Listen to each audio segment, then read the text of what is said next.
Welcome back to the Winning Moves. I'm very happy that many of you have started playing chess. You have learned the naming of the pieces, the arrangement of the board, and how each piece is moving. Now it's very important that you start playing the game. The more and more that you play, the better you will become. It's like a little child starting to walk. And when you start walking, you will fall down. Similarly, when you start playing the game, you will run out of ideas, you will lose your pieces. It's okay. Continue playing the game. The more the practice, the more the better you will become. Another very interesting thing to do when you play the game is to start writing the moves. In any tournament, both the players are supposed to keep their scores. Now, what is a chess notation? You may be wondering, what do they talk about E4, E5, F6, G5? Now, the chess board is very interesting. Let's have a look at it and learn how to write your chess moves. What is the chess notation? Shall we learn?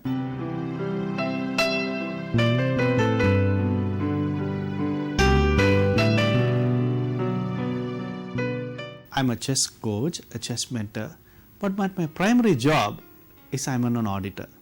I audit the post office and the telecom department.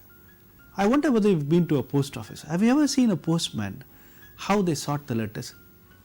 They have different boxes where they start by pin code, they start throwing the letters. Similarly, look at the chessboard. Look, you are in a post office. Now this square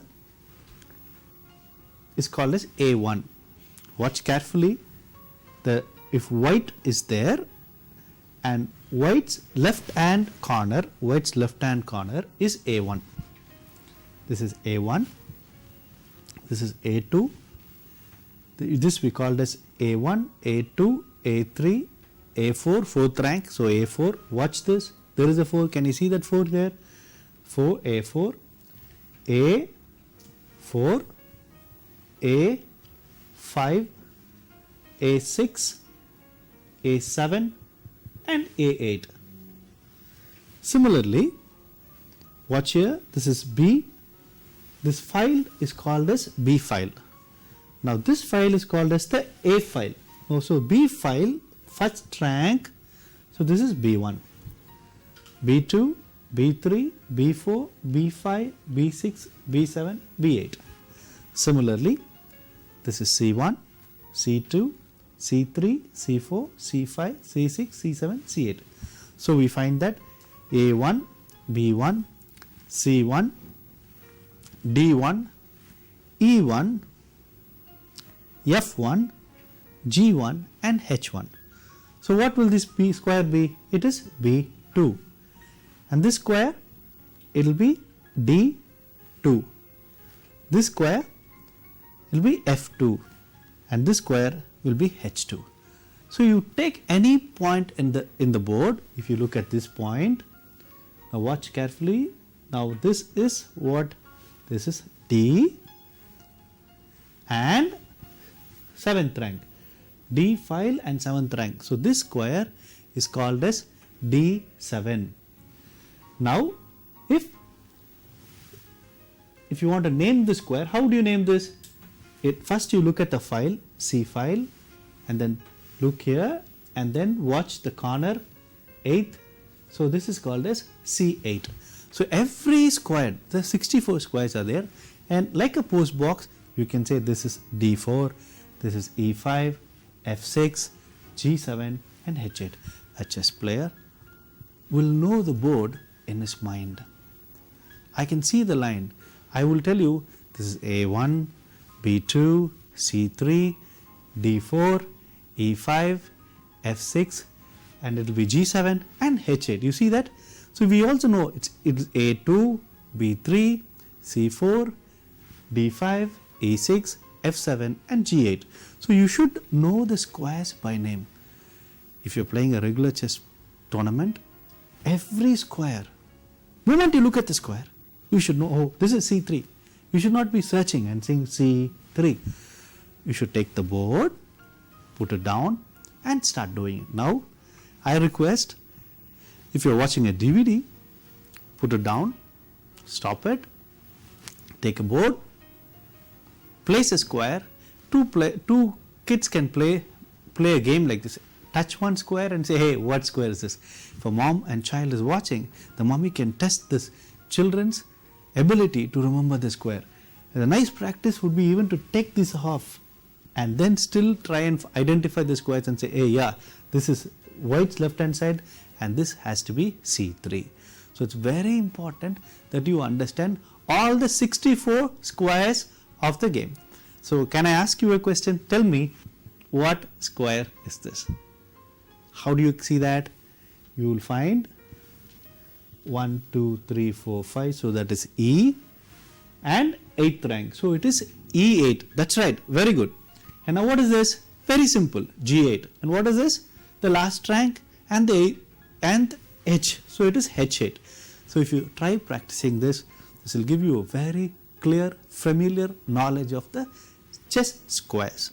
If you want to learn notation, you should know how the pieces are arranged correctly and each piece are spelled correctly. Now watch this. Some people make a mistake. Ensure, if you want to have your notations right, that the right hand side is kept correctly. When you're playing white, your right hand side should be white. When you're playing black also, you should ensure that you are having right. Sometimes you don't get your notations right because keep the board wrongly.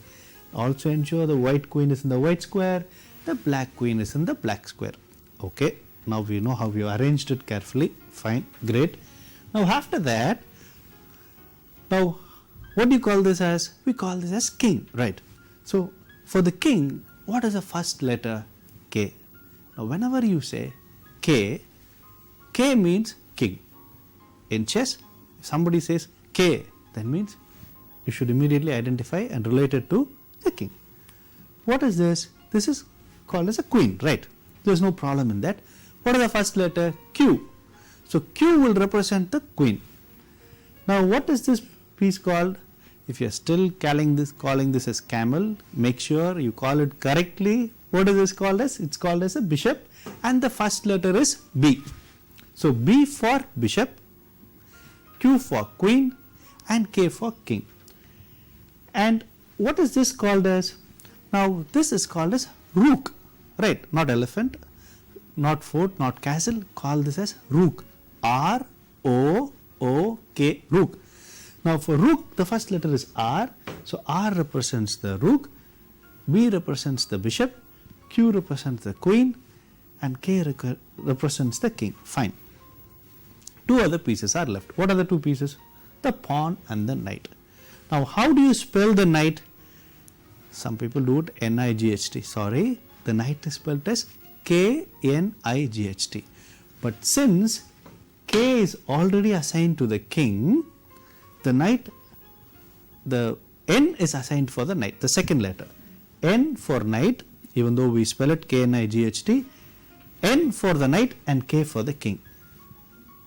Pawn, we generally don't call it. We'll see how when we proceed the game, you will understand. White moves the pawn to the square. Now how do you call that? Look at this. A chess player in his notation book, he will write E4. He will simply say E4. That is E4. When a pawn goes to a square, there are two ways of writing it. You can either say E2 to E4 or short notation is simply E4. What is E4? E4 means the pawn has gone to E4. Okay, very simple. A pawn has gone to the 4th rank, so E4. So E4, only one pawn can go, so it is E4. Black plays here. Now what do you call this as? Now here we call this as E5. There are two columns, white column and the black column in the score sheet.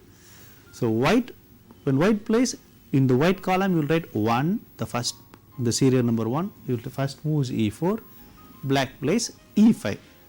Now if the knight comes here, watch this. What is the notation for the knight? The notation for the knight is N. Since the knight is moving, you will say N hyphen F3. Now N is a capital letter because N represents the knight. Hyphen is used for moving, and F, what's this? F3. Knight goes to F3. Now if the queen comes to the same square, what you will write? You will say Q hyphen F3. Very, very simple. Look at first which piece is moving. If the knight is moving, then put N, and then you put an hyphen, and then you simply say it's going to the which square? It's going to F3. Fine. Now let's watch the game. This knight is coming here.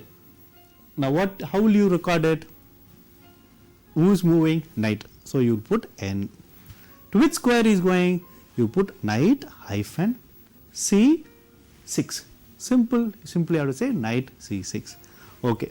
Now white moves this pawn. We have already seen. If the pawn moves to 2 ranks, whatever, you can either say D2 to D4, or simply you can say D4. Only one pawn can go there, D4. Now watch carefully. Now black is cutting this pawn. Okay. So what do you say? You don't say D4 because there's a cutting is going on. You need to do that.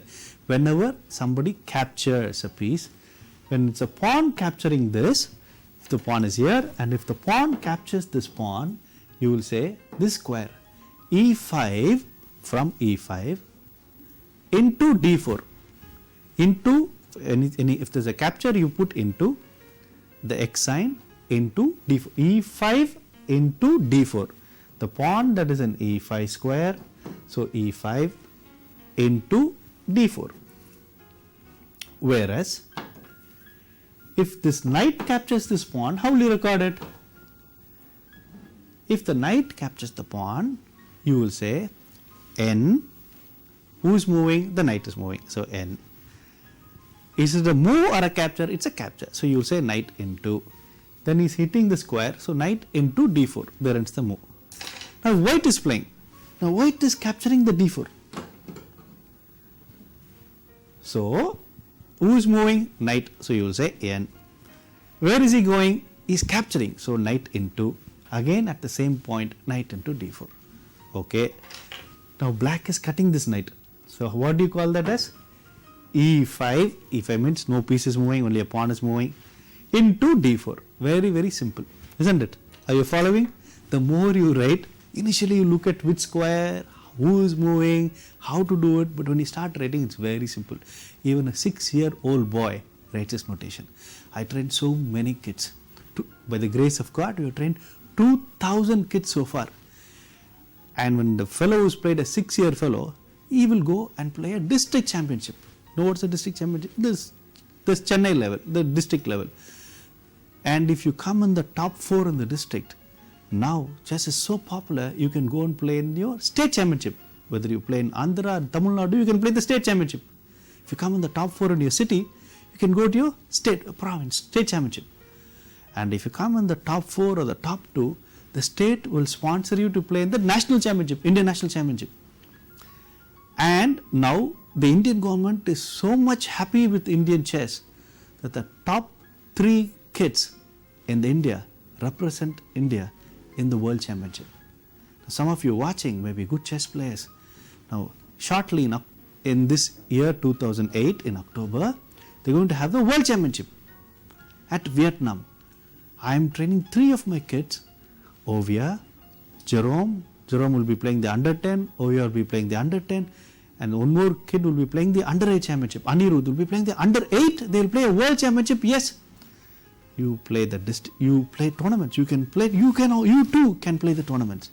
If you play chess carefully, if you write your squares, write your notations clearly, you will play a district level, state level, national level, and a world championship. So it's very, very important that you start noting your game. When a little kid goes to the tournament, and after the tournament is over, the child will come along with the parent and say, "Sir, in one game I have lost a game." We don't say, "Hey, why you lost?" why can't you win? We don't say all that. We simply say, yeah, please can you give me the score sheet? Then I go to my computer and start recording his game again. I have a database called Chessbase where I will put this game. Beautiful software. I will collect all his game. If I go and click Jerome, I know all the games he has played. I have a database collected. It will take. We'll have to look at the notation carefully and say E5 into D4. I will record this game. Then I will see what mistake is made and then we will correct it. Let's carry on with our notation. The bishop goes to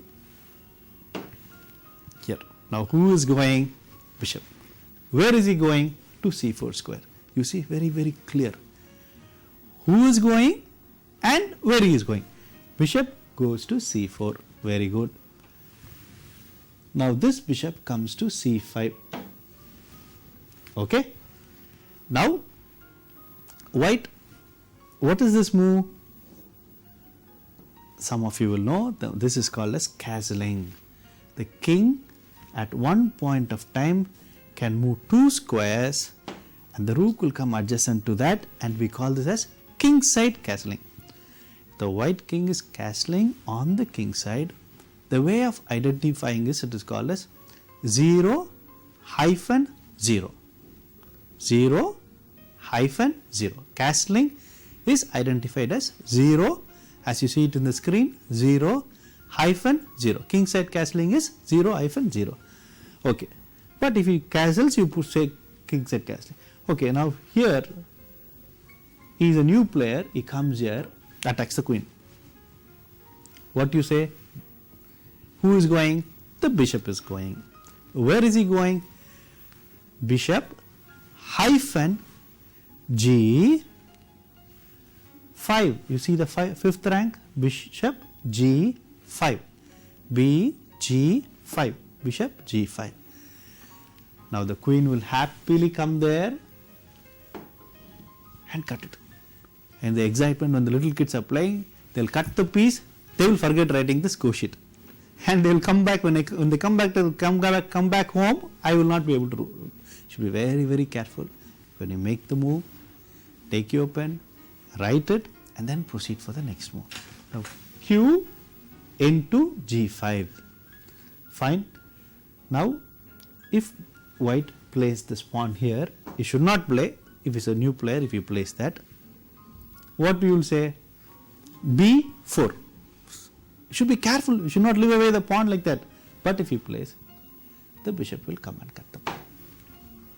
Who is coming? The bishop is coming.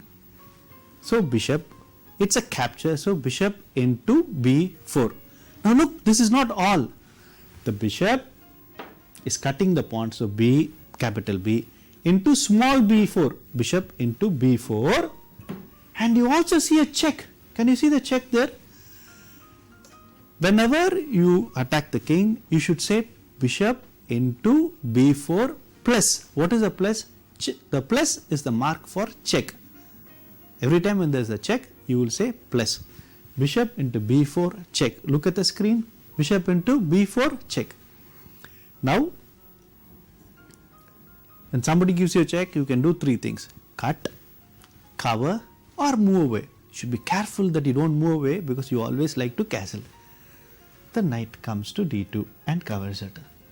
Wonderful. Now this knight comes up. Now white queen moves away. Okay. So we say queen e2.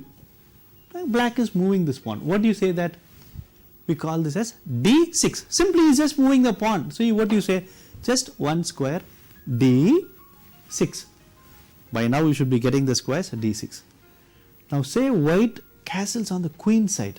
Watch here, while you're castling queen side, 2 squares adjacent and the rook comes to the side. 2 squares for the king and the rook comes to the side, and now this is called as 000. Why? He's castling on the queen side. The queen comes here in this position. If white plays the rook here, what do you say? Now watch very, very carefully. You can simply say, okay, what is this? Who is going? Rook. You will say R. Okay. Where is he going? E1. Very good. say this has been done by a little boy. I am watching the tournament from home. Sometimes the games, when the national championship was held in Delhi, the game was coming on the net. World championship is going on. You can see it live sometimes in the net. The boards in which they play, it will automatically be connected to a computer and you will say RE1. Now watch, if that is the way, it's okay. If just you say RE1, okay, I come back, my student is not there. I am looking at this board, rook has gone to E1. Now I have a problem. What is the problem? Whether this fellow has gone there or this fellow has gone there. Do you see that? There is ambiguity. I need to know. So far, pawn movement can only only one pawn will be able to go to one square. Bishop goes to c4, it's fine. But two rooks can come to the one particular square. Whenever you face a situation like that, you're supposed to say rook h1, rook that is in h1 or rh, and then you say hyphen. The R has to be capital, the H has to be a small letter. Rook h1, from rook h1 hyphen to where it goes, E1. So the nice way to put it is RH1 D1, or you can simply say RH hyphen E1. Okay, be careful. Sometimes it can happen if you have a knight here. Watch this, you don't have, but if you, in case you have a knight here, if you say knight N hyphen F3, this fellow can also go there. This fellow also can go there. Watch that. This fellow can also go 1, 2, 3, knight F3. This fellow also can go to F3. Now how do you say that? If this fellow goes here, you will say N for knight, he stays at D2, and D2 hyphen goes to F3. Okay? Now if this knight goes here, what you will say? The knight which is at G1, N G1 hyphen goes to F3. Is that clear? So whenever there is a possibility of two pieces going there, you should be careful. Let's carry on with the game. The bishop comes and cuts the knight. Now you should tell me how you will write it. Who is going there? Bishop. So it is B. Is he moving or cutting? He is cutting. So you should say into, bishop into. Don't worry who is cutting. He is cutting something. At which point is cutting? It's cutting at D2. So bishop into D2, and it's a check. So bishop into D2, check. Fine. B into D2 plus. Queen cuts the bishop. Watch here. The queen is cutting the bishop. So who is cutting? Q into D2. Fine. Now watch here. Black pushes this pawn. So what you say, when a pawn goes to a particular square, you will simply say the square D3. That's all. Whoever goes, you simply say D3. Now this bishop is cutting the pawn. So you say bishop, who is cutting? Bishop. So B into D3. Great. Now watch. Black to play. What will you do? Look at the game. If you are smart, there is a checkmate in one move. The queen will come here and give a check. Now the king is bottled up. He cannot go here, he cannot go here, he cannot go here, he cannot go here. So what you call this move? So queen is moving, so you say queen hyphen A1, because that's a square is gone. Queen hyphen A1, and this is a checkmate. How do you record checkmate? There are two ways of recording checkmate. One is to simply put the hash sign. The hash sign that you see in the screen, the hash sign, or you simply say plus and followed by another plus. Queen A1 plus plus. That means the king is checkmated. So you have seen the different moves and how do you identify. When a pawn moves to a square, you simply say that's the square name. When bishop moves to that, if a pawn moves here, you will say C4. If the pawn moves, you will say C4. If the bishop moves, you will say bishop B C4. If a knight goes to that square, you will say NC4. If the rook goes to the square, you will say RC4. The queen goes to the square, you will say queen hyphen C4.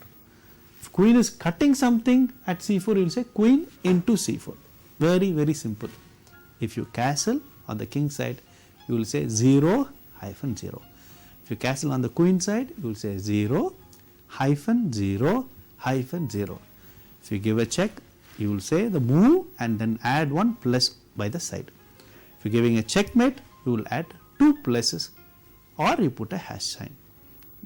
And when you do a en passant, you will say, look at this, if a pawn is here, if the pawn is moved here, don't worry about the position here.